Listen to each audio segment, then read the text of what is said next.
Hello everyone, welcome to Robsco medical library.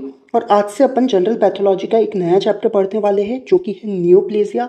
Neoplasia pathology के सबसे बड़े चैप्टर्स में से एक है और बहुत ही इंपॉर्टेंट चैप्टर है। एग्जाम पॉइंट ऑफ व्यू से तो ये चैप्टर इंपॉर्टेंट है ही, लेकिन साथ में अगर आपको आगे पैथो समझनी है उसके लिए आपको नियोप्लेजिया का चैप्टर बहुत अच्छे से आना चाहिए। इस चैप्टर के बिना आपको सिस्टमिक पैथो बिल्कुल भी समझ में नहीं आएगी, इसलिए अपन ये चैप्टर बहुत डिटेल में पढ़ेंगे। देखिए, सबसे पहले अपन नियोप्लेजिया की डेफिनेशन और क्लासिफिकेशन के बारे में बात करेंगे, जहाँ पे बिनाइन और मैलिग्नेंट ट्यूमर्स वगैरह अपन देखेंगे। उसके बाद अपन कैरेक्टरिस्टिक्स ऑफ ट्यूमर्स की बात करेंगे, जिसमें कुछ इंपॉर्टेंट कॉन्सेप्ट्स आएंगे, जैसे कि डिफरेंशिएशन, एनाप्लेजिया, ट्यूमर एंजियोजेनेसिस और spread of tumour. Spread of tumour में अपन मेटास्टेसिस के बारे में पढ़ेंगे।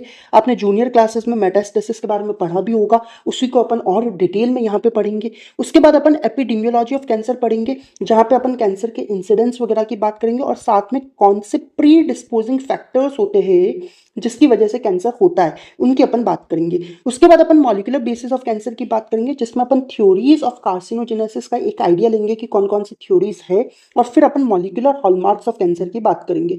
सबसे इंपॉर्टेंट टॉपिक इस चैप्टर का ये मॉलिक्यूलर हॉलमार्क्स ऑफ कैंसर ही होगा। उसके बाद अपन कार्सिनोजेनेसिस पढ़ेंगे। 3 तरीके के कार्सिनोजेनेसिस होते हैं, एक केमिकल कार्सिनोजेनेसिस होता है, एक फिजिकल कार्सिनोजेनेसिस होता है, तो एक बायोलॉजिकल कार्सिनोजेनेसिस होता है, उसकी अपन बात करेंगे। उसके बाद अपन पैरानियोप्लास्टिक सिंड्रोम पढ़ेंगे, ये क्या होते हैं इनके बारे में अपन जानेंगे। और फिर अपन grading, staging and prognostic factors के बारे में पढ़ेंगे। और लास्ट में अपन पैथोलॉजिक डायग्नोसिस ऑफ कैंसर की बात करेंगे, जहाँ पे अपन एफएनएसी की बात करेंगे, यानी कि फाइन नीडल एस्पायरेशन साइटोलॉजी, अपन बायोप्सी की बात करेंगे और भी बहुत से मेथड्स होते हैं उनकी बात करेंगे। तो इस पूरे फ्लो के अंदर अपन नियोप्लेजिया का चैप्टर पढ़ने वाले हैं। और आज के लेक्चर में अपन क्या क्या पढ़ने वाले हैं वो मैं आपको बता देता हूँ कि देखिए, सबसे पहले अपन नियोप्लाज्म के डेफिनेशन की बात करेंगे कि नियोप्लाज्म होता क्या है। उसके बाद अपन नॉमेनक्लेचर की बात करेंगे कि किस तरीके से ट्यूमर्स की नेमिंग करी जाती है। अपन क्लासिफिकेशन ऑफ ट्यूमर्स देखेंगे और कार्सिनोमा और सार्कोमा क्या होते हैं और इनके बीच में डिफरेंसेस क्या होते हैं उसकी अपन बात करेंगे। और लास्ट में अपन स्पेशल कैटेगरीज ऑफ ट्यूमर की बात करेंगे। ठीक है, तो चलिए अब अपन स्टार्ट करते हैं। और सबसे पहली चीज जो अपने सामने आती है वो ये है कि नियोप्लेजिया होता क्या है, व्हाट इज एक्चुअली नियोप्लेजिया। तो उसको समझने के लिए आपको ये समझना होगा कि भाई जनरली अपनी बॉडी के अंदर सपोज एक सेल है, ये सेल डिवाइड करके क्या करेगी, 2 सेल बनाएगी। फिर ये सेल भी डिवाइड करके वापस से 2 सेल्स बनाएगी, ये भी वापस से 2 सेल बनाएगी। और ऐसे फर्दर अपन देखें तो सेल्स डिवाइड करती रहेगी और ऐसे बहुत सारी सेल्स मिलके एक टिश्यू का फॉर्मेशन करती है। टिश्यू मिलके अपने को पता ऑर्गन बनाती है, ऑर्गन एक ऑर्गन सिस्टम्स बनाते हैं और फाइनली एक ऑर्गेनिज्म बनता है। ये नॉर्मल प्रोसेस अपनी बॉडी में चलता रहता है। नॉर्मली अपनी बॉडी के अंदर जो सेल डिवीजन होता है वो लिमिटेड होता है। क्या होता है, लिमिटेड होता है, यानी कि अपने सेल्स के अंदर जो डिवीजन की एबिलिटी है वो लिमिटेड होती है, एक टाइम के बाद में सेल डिवीजन नहीं होता है। ये नॉर्मल फिनोमिना है। बट नियोप्लाज्म के अंदर क्या होगा कि सपोज ये एक सेल है और इस सेल को अपन ने एक ग्रोथ स्टिमुलस दिया और इस ग्रोथ स्टिमुलस के टुवर्ड्स सेल क्या करी, डिवाइड करी, और डिवाइड करके इसने 1 से 2 सेल बना दिए। लेकिन नियोप्लाज्म के केस में क्या होगा कि अगर अपन ने ये ग्रोथ स्टिमुलस अगर हटा भी दिया है तब भी ये सेल कंटिन्यूअसली डिवाइड करती रहेगी, यानी कि अनलिमिटेड ग्रोथ या अनलिमिटेड डिवीजन यहाँ पे सेल का देखने को मिलेगा। यानी कि जो सेल डिवीजन के ऊपर जनरली कंट्रोल होता है वो कंट्रोल यहाँ से हट जाएगा। तो ये जो डिवीजन होगा वो कैसा होगा, एबनॉर्मल, एक्सेसिव, अनकोऑर्डिनेटेड, ऑटोनॉमस और इसके अलावा पर्पसलेस प्रोलिफरेशन। कि क्यों हो रहा है नहीं पता, बस हो रहा है। तो पर्पसलेस प्रोलिफरेशन होता रहेगा सेल्स का, और वो सेल्स मिलके एक टिश्यू का फॉर्मेशन करेंगे, एबनॉर्मल मास का फॉर्मेशन करेंगे, and that is called as neoplasm, या फिर अपन उससे ही कहेंगे ट्यूमर।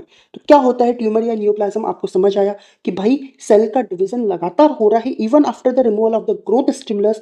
एक एबनॉर्मल, एक्सेसिव, अनकोऑर्डिनेटेड, ऑटोनॉमस और पर्पसलेस प्रोलिफरेशन सेल का हो रहा है, और उस सेल के प्रोलिफरेशन की वजह से एक एबनॉर्मल मास ऑफ टिश्यू का फॉर्मेशन हो रहा है, that is called as the neoplasm, या फिर अपन उसे कहेंगे ट्यूमर। समझ आया। अब देखिए, हर एक ट्यूमर के अंदर 2 बेसिक कंपोनेंट देखने को मिलते हैं। एक तो पैरेन्काइमा देखने को मिलता है और एक स्ट्रोमा देखने को मिलता है। ठीक है, अब जो डिवाइडिंग सेल्स होती है, जो एक्चुअल डिवाइड कर रही है सेल्स, वो पैरेन्काइमा का फॉर्मेशन करती है। ठीक है, कि ये सेल्स लगातार डिवाइड कर रही है, लेकिन ये जो पैरेन्काइमल सेल्स है वो एक स्ट्रोमा के ऊपर, एक सपोर्टिंग फ्रेमवर्क के ऊपर अपन देखें तो डिवाइड करती है। यानी कि जो सपोर्टिंग फ्रेमवर्क होता है उससे स्ट्रोमा कहा जाता है। और स्ट्रोमा के अंदर कनेक्टिव टिश्यू देखने को मिलता है और साथ में ब्लड वेसल्स देखने को मिलती है और हर ट्यूमर के अंदर ये दोनों कंपोनेंट प्रेजेंट होंगे।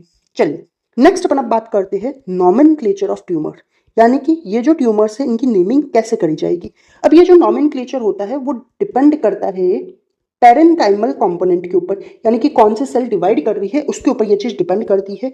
और नॉमेनक्लेचर को समझने के लिए अपने को ट्यूमर का क्लासिफिकेशन पता होना चाहिए और ये क्लासिफिकेशन आपने जूनियर क्लासेस में भी पढ़ा होगा कि ट्यूमर्स को अपन मेनली दो कैटेगरी में डिवाइड कर सकते हैं on the basis of certain clinical factors, biological behaviour और मॉर्फोलॉजिकल कैरेक्टरिस्टिक के ब्यास पे। जो दो तरीके के ट्यूमर होते हैं वो होता है एक तो बिनाइन ट्यूमर, तो एक होता है मैलिग्नेंट ट्यूमर। ठीक है, जो मैलिग्नेंट ट्यूमर होते हैं ना उन्हें ही कैंसर कहा जाता है। दिस इज वेरी इंपॉर्टेंट कि जनरली अपन कैंसर टर्म यूज में लेते हैं लेकिन cancer and tumour are not synonymous to each other. Malignant tumour जो होते हैं उन्हें कैंसर कहा जाता है, बिनाइन ट्यूमर्स को कैंसर नहीं कहते। ये बात आपको क्लियर हुई। अब देखिए कोई भी ट्यूमर अगर बिनाइन ट्यूमर है उसकी नेमिंग के अंदर लास्ट में जो सफिक्स लगेगा उसमें ओमा टर्म को यूज में ले लिया जाएगा, यानी कि एग्जाम्पल के तौर पे एडिनोमा। अगर कोई भी बिनाइन ट्यूमर है तो लास्ट में ओमा आ जाएगा, जैसे कि एडिनोमा, पेपिलोमा, देखिए लास्ट में ओमा आ रहा है। ठीक है, वहीं अगर अपन मैलिग्नेंट ट्यूमर्स की बात करें तो मैलिग्नेंट ट्यूमर्स फर्दर दो तरीके के हो सकते हैं, एक तो एपिथेलियल ओरिजिन के हो सकते हैं, ठीक है, एक नॉन एपिथेलियल ओरिजिन के हो सकते हैं, यानी कि मीजेनकाइमल ओरिजिन के हो सकते हैं। जो एपिथेलियल ओरिजिन के मैलिग्नेंट ट्यूमर्स होते हैं इन्हें कहा जाता है कार्सिनोमा। क्या कहा जाता है? कार्सिनोमा। इनका एग्जाम्पल क्या क्या हो सकता है? तो स्क्वेमस सेल कार्सिनोमा, क्या होगा एग्जाम्पल? Squamous cell carcinoma. या फिर एक और एग्जांपल अपन देखें तो बेसल सेल कार्सिनोमा। तो लास्ट में क्या आ रहा है? कार्सिनोमा आ रहा है इनके नॉमेनक्लेचर के अंदर। और कार्सिनोमा आ रहा है मतलब क्या है कि ये मैलिग्नेंट ट्यूमर्स है ऑफ एपिथेलियल ओरिजिन। इतना समझ आया? तो वहीं जो मीजेनकाइमल ट्यूमर्स होंगे, मैलिग्नेंट ट्यूमर्स होंगे जो कि मीजेनकाइमल ओरिजिन के होंगे, उन्हें कहा जाएगा सार्कोमास। क्या कहा जाएगा? सार्कोमास। एग्जाम्पल के तौर पे फाइब्रोसार्कोमा। क्या होगा example? फाइब्रोसार्कोमा।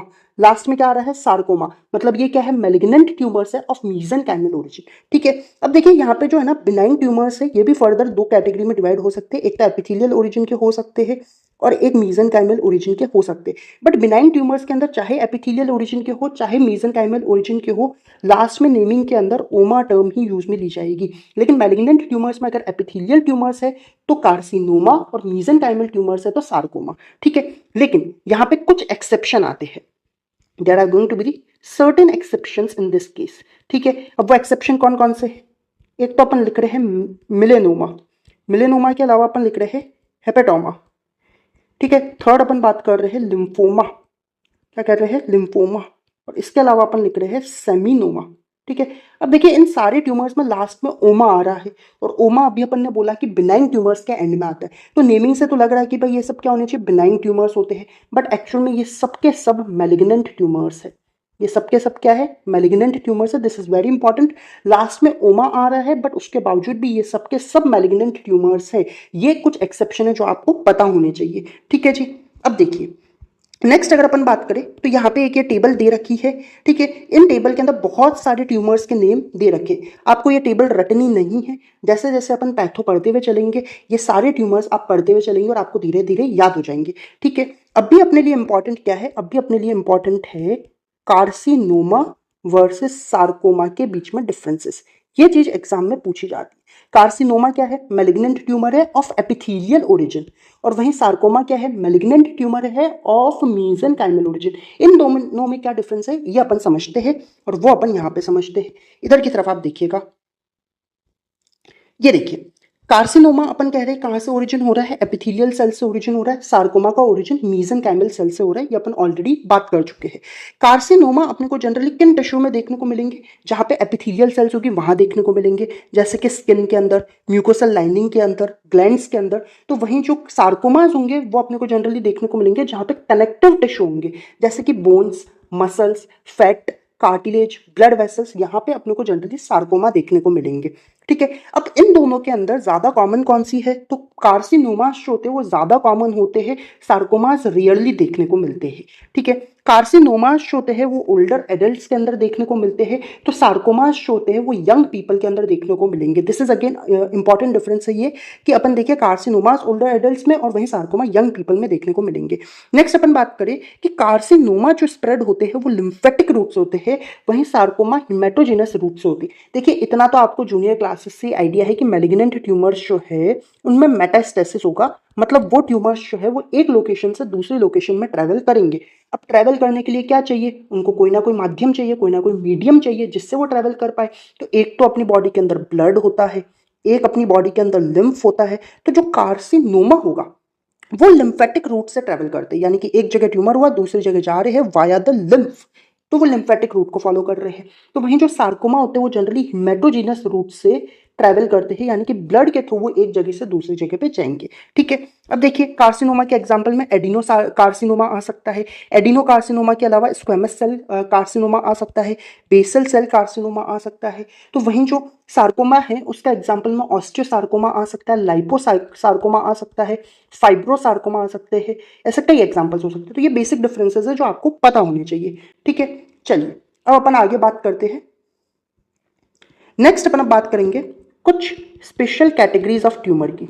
Next we will be talking about some special categories of tumour. इसमें अपन टोटल 4 या 5 तरीके के अलग अलग ट्यूमर्स की बात करेंगे, जिसमें सबसे पहला अपने पास आ रहा है mixed tumour.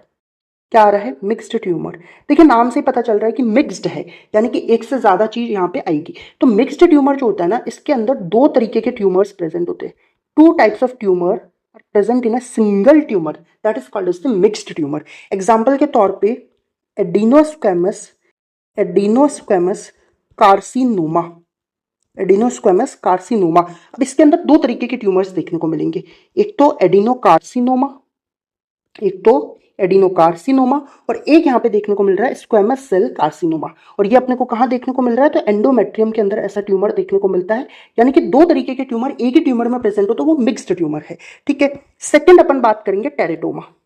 Second we will be talking about teratomas. अब देखो टेरेटोमास जो होते हैं ना, वो एक्चुअल में ऐसे टिश्यू से बने हुए होते हैं जो कि एक से ज्यादा जर्म लेयर से डिराइव्ड होते हैं, और जनरली तीनों ही जर्म लेयर्स से डिराइव्ड होंगे। यानी कि टेरेटोमास जो है वो जर्म सेल के ट्यूमर है जिनके अंदर जो टिश्यू होगा वो तीनों ही जर्मिनल लेयर्स से डिराइव्ड होगा, यानी कि एक्टोडर्म से भी डिराइव्ड होगा, एंडोडर्म से भी डिराइव्ड होगा और मीजोडर्म से भी डिराइव्ड होगा। अब ऐसा टिश्यू अपन देखें तो कहाँ से बनेगा, ऐसा टिश्यू बनेगा टोटीपोटेंट सेल्स से।